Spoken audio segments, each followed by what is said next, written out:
انسانوں کے آنے سے پہلے زمین پر جنات رہا کرتے تھے، لیکن جب جنات کی سرکشی اور فتنہ بہت بڑھ گیا تو اللہ تعالیٰ نے فرشتوں کو حکم دیا کہ جنات کو سزا دی جائے۔ فرشتے نیچے اترے، کئی جنات کو مار دیا گیا جبکہ کئی جنات کو قید کر لیا گیا۔ انہی میں سے ایک جن تھا عزازیل۔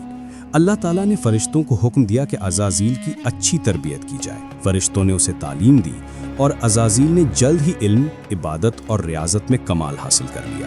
کوئی ایسی جگہ نہ بچی کہ جہاں اس نے سجدہ نہ کیا ہو۔ اپنی قابلیت اور عبادت کی وجہ سے وہ فرشتوں کا سردار بن گیا اور اس کی عبادت اتنی مشہور ہوئی کہ پہلے آسمان والوں نے اسے عابد کہا، دوسرے نے زاہد، تیسرے نے عارف، چوتھے نے ولی، پانچویں نے تقی، چھٹے نے خازن، جبکہ ساتویں آسمان پر اس کا نام عزازیل تھا۔ لیکن جب حضرت آدم علیہ السلام کو پیدا کر کے ان کے سامنے سجدہ کرنے کا حکم دیا گیا تو عزازیل کے اندر تکبر اور گھمنڈ آ گیا۔ اس نے سجدہ کرنے سے انکار کر دیا اور اللہ کی نافرمانی کی۔ یہیں سے عزازیل شیطان بن گیا اور اب قیامت تک اسے اسی نام سے پکارا جائے گا۔